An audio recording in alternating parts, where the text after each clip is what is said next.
אז בואו ניקח תרמיל, וכמובן נמלא אותו בכלים שנלמד בסדנה. כלים שיעזרו לנו ללמוד איך לחיות מחוברים לעצמנו, ובאמת לחיות חיים הרבה יותר שלווים ושלמים עם עצמנו.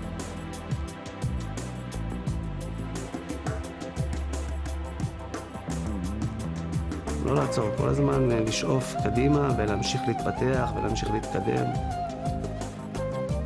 ולהגיע למקום הכי טוב שאני יכול להגיע עם עצמי. אני רוצה להגשים את עצמי כמה שאני יכול.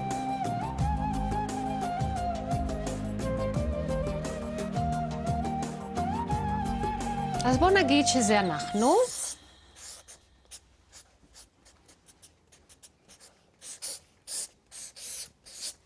שמחים, חיים את החיים שלנו, זה הרובד הפיזי. יש לנו אחר כך עוד רבדים כמו רובד רגשי, מנטלי, רוחני, ואולי עוד כל מיני שהם קיימים אבל אין לנו עדיין שמות, אוקיי? ואז מה שקורה זה כשמשהו לא בסדר בחיים שלנו, משהו שגורם לנו לחוסר נוחות, נקרא לזה, אתם יודעים באנגלית מחלה זה this is, זאת אומרת שאין נוחות, משהו שגורם לנו לחוסר נוחות, מתחיל בדרך כלל ברבדים הרחוקים מהגוף הפיזי, ולאט לאט לאט לאט מחלחל עד שזה מגיע לרובד הפיזי ופוגע ברקמות. עכשיו, על הדרך, תמיד יש לנו נורות אדומות. עכשיו, בהתחלה זה נורות אדומות שקל לנו להתעלם מהם ולהגיד, שטויות זה כלום, ולהמשיך את החיים. אבל הדבר הזה שזה הלא בסדר, ממשיך להתקדם, וככל שזה מתקרב לגוף הפיזי, הנורות יותר ויותר גדולות. אבל גם פה אפשר עוד עם הרבה מאמצים להגיד, זה שום דבר, או כמו שהסוסים הולכים עם הדברים האלה פה בצד, אז גם אנחנו לפעמים לא רוצים לראות דברים, לא רוצים לשמוע. כאשר זה מגיע לגוף הפיזי, הנורה היא כל כך גדולה, שממש אי אפשר כבר להתעלם ממנה. זה מה שנקרא כמו דפיקה בדלת ברגע 90, וזה כבר בא מלווה במשהו, במחלה, בכאבים, במשהו. הגוף בקיצור מדבר אלינו, מנסה לדבר אלינו גם פה, אבל פה מתעלמים ממנו. כאן זהו זה. משהו מפריע, אי אפשר להמשיך עם החיים. למה אנחנו מתעלמים מהנורות האדומות האלה בעצם? ואנחנו רק כאילו בסוף, שאנחנו מתרסקים, כאילו שזה נהיה כבר פיזי, ונהיה איזושהי מחלה קשה וזה, אז אנחנו נזכרים לרוץ לרופא או לטפל במה שצריך. אבל וגם כשאנחנו הולכים לטפל אצל הרופא, בבעיה הפיזית, אנחנו עדיין לא פתרנו את הבעיה, כי זה רק פיזי. נכון. והשורש שלה היא, כמו שאת אומרת, ברבד הרבה יותר גבוה. בדיוק. אז בעצם מה שקורה זה שהחיים שלנו כל כך עמוסים, אינטנסיביים, אנחנו חיים בכל כך הרבה סטרס, שאין לנו זמן בהתחלה להתעסק בזה. כשזה כבר פוגע בגוף הפיזי, אז בעצם זה מפריע לנו לחיות, אז פתאום אנחנו מתעוררים ואומרים, פתאום יש לי את זה, או פתאום יש לי את זה. עכשיו, יש גם דבר אחר. הרפואה שלנו, הרפואה הקונבנציונלית, נקרא לה ככה, היא רק מתעסקת כאשר הדבר מגיע ממש לרובד הפיזי. בואו נגיד ככה, שאם אני אלך לרופא בנורה הראשונה, אני מרגישה משהו, אני מחוברת לגוף שלי, מרגישה שמשהו קורה לי. ואני אלך לרופא, הרופא ישלח אותי לעשות בדיקות, והבדיקות לא יראו כלום. הרופא יגיד לי, גברת, מה את רוצה? את בריאה? את בסדר? הכל טוב. אם אנחנו, בוא נגיד ככה, כן מרגישים ובוחרים להתייחס לנורות אדומות לפני שזה פוגע בגוף הפיזי, וזה בעצם המודעות, כן? שאנחנו רוצים להביא לכאן. שיש את הדבר הזה שנקרא נורות אדומות, נורות אזהרה, אז אנחנו יכולים בעצם לבנות, לפני שזה מגיע לכאן, לרפואה ההוליסטית. יש לה מספיק כלים לאבחון, כדי שיוכל לעזור לנו לתמוך, וכמובן לחפש בעצם מה הגורם שנמצא כאן. ואני באמת רוצה להסביר עכשיו על מה אני מדברת שאני אומרת הדבר הזה, שזה הלא בסדר הזה. יש לנו בחיים שלנו, מהילדות, בעצם זה מתחיל בילדות, משהו שנקרא אמונות שעליהם אנחנו מבססים את כל ההחלטות שלנו ואת כל החיים. אני קוראת לזה אמונות שקופות. ולמה אמונות שקופות? כי בעצם אנחנו לא מודעים שזה קיים. בואו אני אתן לכם דוגמה. אתם יודעים, יש פה שקיעות מדהימות, ופעם הייתי גרה גם בנתניה, הייתי יורדת לים לראות את השקיעות. הייתי לוקחת את המשקפיים שלי באוטו מול השקיעה, מניחה אותם, ואני רואה את ההבדל בין זה שאני שם את המשקפיים, או אני מורידה את המשקפיים. ואם היה לי עוד זוג משקפיים הייתי שמה, וזה נראה אחרת. למה? אלה עם כחול, אלה עם חום. מה שקורה זה שזה מעוות לי את המציאות, אבל אני מודעת שאני שמה אותם. ולכן יש לי גם בחירה חופשית להוריד אותם מתי שאני רוצה. אבל דמיינו לכם שיש לכם אמונות או משקפיים שקופות. אתם לא יודעים שזה ישנו שם, ואז אין לכם את האפשרות לבחור להוריד אותם. עכשיו, למה אני מתכוונת באמונות שקופות?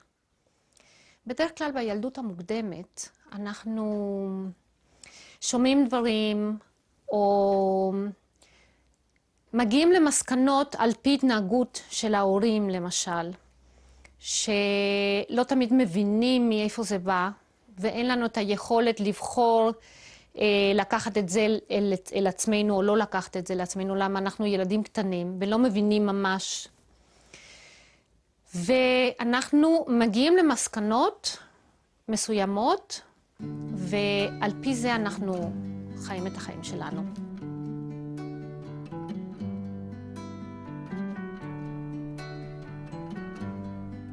אני רוצה להמחיש לכם את המודל הזה עם איזושהי דוגמה של מטופל שלי, בערך לפני 9 שנים. בנקאי, בן 36, מנהל בנק, מאוד צעיר להיות מנהל בנק, שהגיע אליי לקליניקה עם כמה תלונות. תלונה ראשונה, פתאום יש לי אולקוס. ניסיתי להסביר לו שאין דבר כזה פתאום יש אולקוס. הרי הבחור הזה עבד כמה שנים טובות כדי להגיע לפגיעה ברקמות. רק פתאום הוא במודעות שיש לו משהו שם. דבר שני, הוא מספר שאשתו רוצה לעזוב אותו. ולמה? אני שואלת אותו. הוא אומר, כי אני עובד מאוד קשה, אני מגיע לבנק מ-7 בבוקר עד 7 בערב, אחר כך אני אומנם אוכל ארוחת ערב איתה, אחר כך יש לי גם משרד שם בבית שבניתי לנו, ופשוט יש לי המון עבודה, ואני מוטרד שהכל יהיה בסדר. מה הייתה תלונה שלישית? שבעצם הוא בא ואומר, אני לא מבין מנהלים אחרים שיש להם את החוצפה להגיע לבנק ב8:30, 9, לעזוב ב5:30. אני מ7 עד 7 שם. בעוד בישיבות יש להם את החוצפה לבוא ולהגיד לי שמשהו לא בסדר אצלי. ממש חוצפה. אני לא יכול לסבול את זה. בקיצור, התחלנו סדרה של טיפולים, ולקצר לכם את הסיפור. יום אחד הוא בא ואומר שהוא מרגיש שאבא שלו לא אוהב אותו. אבא שלי לא אוהב אותי. אמרתי לו, איך אתה יודע? הוא אומר לי, תשמעי, שנתי. כשהיינו קטנים, אני זוכר שהוא היה לוקח את אחי הגדול, יש לי אח 5 שנים יותר גדול ממני, הוא היה לוקח אותו לפארק לשחק בכדור. אותי הוא היה משאיר בבית. אחר כך הוא היה לוקח אותו לראות סרט, אותי הוא היה משאיר בבית. היה לוקח אותו לכל מיני מקומות, באותי הוא היה משאיר בבית. הוא לא אהב אותי. כנראה שלא הייתי מספיק טוב בשבילו. אולי לא הייתי ראוי לאהבה שלו. התחלנו באמת לדבר על הנושא של האמונות השקופות, ומה באמת היה האמונות השקופות שלו. אני לא מספיק טוב. אני לא ראוי לאהבה. ועם זה הוא גדל. עכשיו, בחור כזה, שיש לו את האמונות השקופות האלו, היה יכול לקחת שני מסלולים. אחד, להגיד, טוב, בין כה וכה אני לא מספיק טוב, בין כה וכה לא אוהבים אותי, אני הולך לכיוון של פרחחות, סמים או משהו כזה, מה אכפת לי? אבל הבחור הזה בחר בעצם מסלול אחר. הוא החליט שהוא מוכיח לאבא שלו כל הזמן כמה הוא טוב כדי שהוא אהב אותו. אז הוא סיפר שכשהוא למד למשל בבית ספר הוא היה תלמיד הכי טוב. וסיים תיכון בגרות מלאה באמת בציונים מדהימים. אחר כך בצבא, הרי אנחנו עושים השלכה גם, אז המפקד שלו הופך להיות אבא שלו. כל הזמן ניסה לרצות אותו, הוא היה חייל מדהים, הוא היה באמת עשה שירות למופת. ואחר כך באוניברסיטה אותו דבר, סיים עם פרסים, נכנס לקריירה של הבנק, בעובדה, בגיל 36 הבחור מנהל. אבל בעצם מה קורה עם הבחור הזה? מצד אחד, הוא מוכיח לכולם כמה הוא בסדר, אבל בתוך תוכו, שימו לב, הוא חי עם איזשהו שקר, כי הוא בתוך תוכו יודע, בתת מודע, שבעצם הוא לא מספיק טוב. וברגע שיש לו את השקר הזה בתוכו, הוא מתחיל את החיים בפחד נוראי שיגלו שהוא לא בסדר, שהוא לא מספיק טוב. אז מה בעצם קורה? כל ההתנהגות שהיה לו, כן, של אני צריך להוכיח שאני בסדר. הוא הצליח לעשות את זה, אבל הוא לא ממש האמין שהוא בסדר. הוא חי כל הזמן בפחד, לכן, שימו לב, הוא היה צריך לבדוק את עצמו על כל פעולה שהוא עשה בבנק, לא פעמיים, 3 פעמים. אז הוא היה מגיע בבוקר, ב7 בבוקר, עם המנקה, מה שנקרא. ב7 בערב יוצא, הוא כבר עשה את כל העבודה שלו של היום, בדק את עצמו פעם שנייה בתוך הבנק, וזה לא היה לו מספיק. היה מגיע הביתה, יושב איזה שעה עם המשפחה, ועולה למשרד שלו עד 12 בלילה, פעם השלישית הוא היה בודק את עצמו. עכשיו, אז מה היה קורה בעצם? שהמנהלים האחרים היו תופסים אותו על משהו אולי לא בדיוק בסדר, היה אפשר לעשות קיצור דרך פה או משהו אחר. זה היה מהדהד אצלו במקום הקשה ביותר. המקום של הפחד. שיגלו בעצם שהוא משקר. שהוא באמת לא בסדר. עכשיו, ממה אולקוס בא? אתם יכולים לתאר לעצמכם את הסטרס בשבילו לחיות בפחד שיגלו את השקר, וכל הזמן במתח לבדוק את עצמו, לא לעשות טעויות, חומציות בקיבה, מה שנקרא, מצא טובה לחיידק של האולקוס. ורק לסיים לכם את הסיפור, מה קרה בעצם עם הבחור הזה? שדיברנו על העניין הזה, ככה באתי אליו ואמרתי לו, תשמע, בוא ככה תעשה דמיון מודרך, תדמיין שבעוד שנה, דבר פנטזיונרי ביותר, אתה לוקח יום אחד חופש, ואתה מוציא את הילדים שלך לפארק. אמרתי, בעוד שנה הילד הגדול שלך יהיה בן 6, התאומים יהיו בני 1 ו8 חודשים. יכול להיות עוד עם טיטול ומשהו. את מי תיקח לפארק? כשאני שאלתי אותו את השאלה הזו, הוא פתאום עשה ככה עם היד, ונשאר ככה ונשאר. אני רק הסתכלתי עליו, יכולתי לראות איך האסימונים נופלים לו, כן? פשוט היה מדהים לראות. הוא אומר, אני לא מאמין שכל השנים האלו אני חשבתי שאבא שלי לא אוהב אותי. אני חייב לדבר איתו. ומהקליניקה שלי עוד התקשר לאבא שלו. ואז הוא אומר, אבא, אתה לא מבין, אני כל החיים שלי עד עכשיו גדלתי בתחושה שלא אהבת אותי, כי לא לקחת אותי לפארק, ולא לקחת אותי לראות סרט. הוא אומר, היום אני מבין למה לא לקחת אותי. אבל אז לא יכולתי להבין. בקיצור, מה שקרה איתו זה שהוא עשה שינויים. הוא החליט שאומנם עדיין עובד מ-7 עד 7, הוא בודק את עצמו פעמיים, הוא ויתר לבדוק את עצמו בפעם השלישית. אז זה בעצם הסיפור של הבנקאי. בעצם הסיפור הזה נגמר טוב ויפה, כי הוא הבין שאבא שלו אהב אותו. אבל בואי נגיד שהסיפור הזה לא היה נגמר טוב ויפה, ואבא שלו באמת לא אוהב אותו. אוקיי. אז בעצם הטיפול הוא קצת אחר, אני מניחה. כן. ברשותך, אני רוצה לתת לך דוגמה בדיוק שמדבר על העניין הזה. כשגרתי בארצות הברית, הגיעה אליי מטופלת עם סרטן, והיא אמרה, אם אני הולכת למות, אני רוצה למות שלמה, אני לא מוכנה לכריתה כפולה, והתחלנו לעשות טיפולים. כאן היה בדיוק בעיה שאימא שלה באמת לא אוהבת אותה, כי היא הייתה שונה לגמרי, אהבה לעשות דברים אחרים. היא הייתה מאטלנטה, ששם היו מאוד מאוד מרובעים, והיא הייתה שונה לגמרי, היא רצתה להיות שחקנית בכל מיני כאלו דברים, ובאמת האמא לא אהבה אותה. אבל במקרה הזה, מה שקרה זה שהיא השלימה עם המצב שאמא באמת לא אוהבת אותה, אבל הבינה למה אמא לא הייתה יכולה לקבל אותה. כי היא הייתה מאיימת על האמא. עם המוזרות, במרכאות כפולות שלה, זה שהיא לא הייתה נכנסת לתוך הקובייה שאמא רצתה שהיא תהיה שם, ובאמת האמא לא ידעה איך להתמודד איתה. אז עטפה אותה לחלוטין. אז התחושה שלה זה, היא לא אוהבת אותי. הטיפול שהיא עשתה עם עצמה, זה שהיא הבינה בדיוק למה, מאיפה זה בא לאמא הזו, את החוסר יכולת לקבל אותה כמו שהיא, וסלחה לאמא. אחרי 6 חודשים של טיפולים, היא הלכה ועשתה בדיקות, והיה מה שנקרא באנגלית total recession, מה שנקרא נסיגה טוטלית או נס רפואי, וזה מדהים.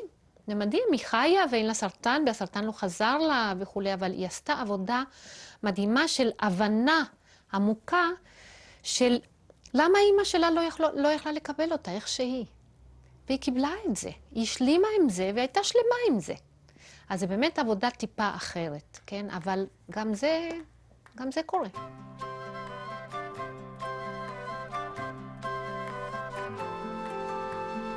יש לי כאן סלסלה עם פתקים סגורים, אוקיי, שבכל פתק כתוב איזושהי אמונה שקופה.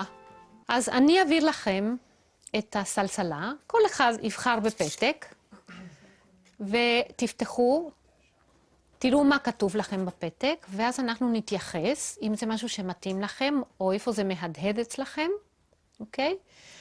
או אם בכלל לא.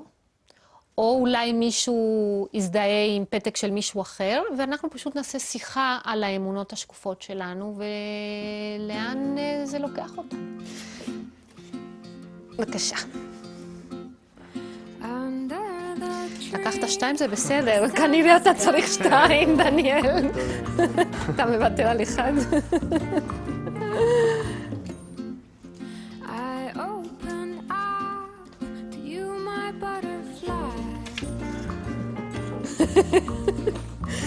הנאל צוחקת, זה טוב. עכשיו בהתנדבות, מי שרוצה להתחיל, אני אשמח. טוב, אני אתחיל. אני קיבלתי כסף גורם לצרות. וואלה. מאוד מעניין. אני נולדתי עם כפית זהב בפה, והתחתנתי עם כפית זהב גם. גם אבא שלי וגם בעלי איבדו את כל הכסף. וכנראה שהאמונה מאוד שקופה שלי, שכסף גורם לצרות. וואו. וממש מדהים, ממש מדהים. הביא צרות לאבא שלי, הביא צרות לבעלי, לאקס שלי. והיום אני לומדת להיות עצמאית כלכלית מתוך המקום הזה. וכנראה לשנות את האמונה הזאת. לא במקרה קרה לי פעמיים, זה לא במקרה, לא. ממש לא במקרה, יש לי הרבה מה ללמוד פה. אז בעצם הנאל, יצא לך הפתק הזה, זה בא להגיד לך משהו, ואת אומרת מה קרה לך בחיים. את מודעת היום לזה, מה את עושה בשביל לשחרר את זה? אני לא לקחתי אחריות על החיים שלי, בוא נגיד ככה. כשהייתי קטנה, אבא היה אחראי, אחר כך התחתנתי עם בעל, הייתי בטוחה שהוא אחראי. וגם בתוך הנישואים אני לא ממש תרמתי לצד הכלכלי של הבית. לא חשבתי שאני צריכה. בתור אישה שבאה מדרום אפריקה, שרוב הנשים שם ישבו ככה ולא עשו הרבה. וכנראה זה בא כדי ללמד אותי שיש לי יכולות, שיש לי עוצמה פנימית. הפחדים שלי כמעט חיסלו אותי. אבל אני מרגישה שמתוך המקום הזה של פחד אימה, איך אני אקח אחריות על החיים שלי, היקום בא ואמר לי, את יכולה. ואני רואה שאני יכולה. יש לי בית היום שלא האמנתי בחיים שיהיה לי בית. יש לי משכורת, אני עצמאית. והנה, עשיתי את זה. אבל הייתי צריכה לרדת עד התהום כדי להתחיל לעלות למעלה. וואו, מדהים. כן. איזה יופי. ואני עוד אעשה עוד הרבה כסף. אמן, אמן. שפע, אנחנו שפע, מתחברים שפע, אני לשפע ביש. וליש, כן, בדיוק. אני מעולה. ביש. תודה. אוקיי. כן. כן.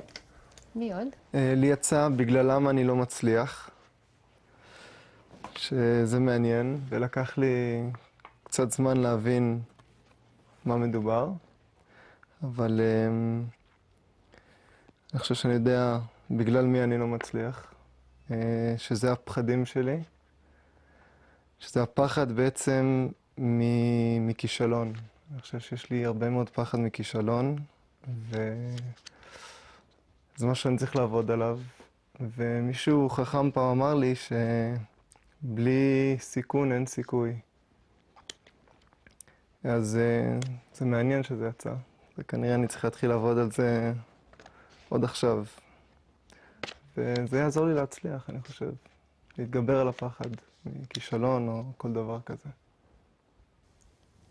אני בטוחה. אין לי ספק, דניאל. You can do it.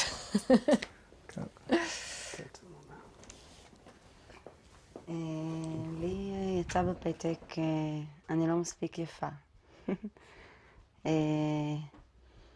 מאוד מתחברת לזה. זאת אומרת, בואי נגיד שאף פעם לא הייתי ממש מחוברת לנשיות שלי. אני בת בין שני אחים, בנים. אף פעם לא התייחסו לנושא הזה אצלנו. אף אחד לא אמר לי, את יפה. ובעצם אני חושבת שההיריון הזה הוא איזשהו סוג של תיקון לעניין הזה. גם כי פתאום אני יותר נשית, אין לי ברירה, זה מה שהגוף עושה, וגם כי זו בת. וזה סוג של תיקון, ככה אני מרגישה מאוד. ענבר, לאן זה לקח אותך, האמונה הזאת שאת לא מספיק יפה בחיים שלך? לא למקומות טובים. אני חושבת שזה הוסיף המון לחוסר ביטחון הגדול מאוד שיש לי. חוסר אסרטיביות, תחושה כזאת של אף פעם לא מקום ראשון, מקום שני, מקום שלישי. לא לשאוף יותר מדי, זאת אומרת, גם לא מבחינת בחורים שאני תמיד הייתי נמשכת אליהם, וגם מבחינת עצמי. האמת היא שבגדול, בכל תחום בחיים זה פשוט מוריד מהביטחון, למרות שזה נושא כאילו מאוד שטחי, יופי. אבל זה לא, זה הרבה יותר עמוק מזה. נכון. את יכולה לבחור לזרוק את זה. הרעיון הזה באמת מדהים, מדהים. כי אם את עושה עכשיו את התיקון הזה, הבת שלך תבוא כבר למשהו אחר, ואת תדאגי להגיד לה כמה היא יפה. כל יום, אני כבר אומרת. מעולה, יפה, מקסים. תודה. כן, יגאל. אני לא מספיק טוב. אני מילדות, כאילו, אני חושב שממש מגיל מאוד מאוד קטן, חשבתי על עצמי ככה, אולי לא במודע, עדיין לא במודע, אבל כאילו, שאני מסתכל על דברים שאני עברתי בילדות, חוויתי מעין נטישה מההורים.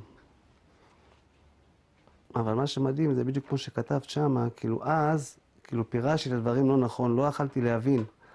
אבל כשגדלתי והצלחתי להבין, כאילו למה הם עשו את מה שהם עשו, הם לא עשו בכוונה, הם שלחו אותנו למשפחות אומנות, את כל האחים שלי. אמא שלי, אישה נכה, היא לא יכלה לטפל, והיינו 8 ילדים קטנים, והיא שברה את הרגל והייתה 7 חודשים בבית חולים. אבל אני לא ידעתי את זה, הייתי בן 4, 5, משהו כזה, 4. ואני נפגעתי מאוד קשה, כאילו זה היה בשבילי פגיעה הכי קשה, זה... כאילו זרקו אותי, אני לא מספיק טוב. ממש. ועם זה משם גדלתי, וזה ממש היווט לי את כל הראייה שלי, את כל ההשקפה שלי, לא רק על אימא שלי, או על כל העולם. האמת שאפילו הייתי יוצר לעצמי כישלונות, בדיוק. כדי להוכיח לעצמי שאני לא מספיק טוב, שצדקתי, כאילו הייתי ממש מיוצר את זה, אבל לא הייתי מודע לזה. בדיוק זה עובד ככה. זה מדהים, אבל זה בדיוק עובד ככה. הייתי מייצר אתה לי צודק. כל הזמן כישלונות, ולהוכיח שלא אוהבים אותי, ושלא רוצים אותי, או אפילו שנוטשים אותי. הייתי מזמן לעצמי נשים בחיים שינטשו אותי, על מנת לחוות את אותה חוויה שוב פעם, בעצם אני צריך לתקן אותה, אבל זה משהו שככה בלי מודע, החיים היו מביאים אליי כל הזמן את השיעורים האלה. מדהים. זהו. תודה. אם אתם תוכלו לקחת את המודל הזה של החיבור של גוף נפש, ולזכור שגם אם אנחנו הגענו למקום שהגוף הפיזי נפגע, ואנחנו נלך לרופא, ואנחנו נטפל במה שהוא יגיד לנו שאנחנו צריכים לעשות, אף פעם הריפוי הוא לא יהיה שלם, אם אנחנו לא במקביל נלך למקום הזה של השורש של הבעיה, מה שנקרא באמונות השקופות שלנו, כדי לדעת מה הן בשם לעשות את העבודה. להביא אותם למודעות, שנוכל לשחרר אותם. מאוד מאוד חשוב לעשות במקביל את העבודה גם ברובד הפיזי וגם ברובד הרגשי והמנטלי. הגוף האחרון שיודע שמשהו לא בסדר זה באמת הגוף הפיזי.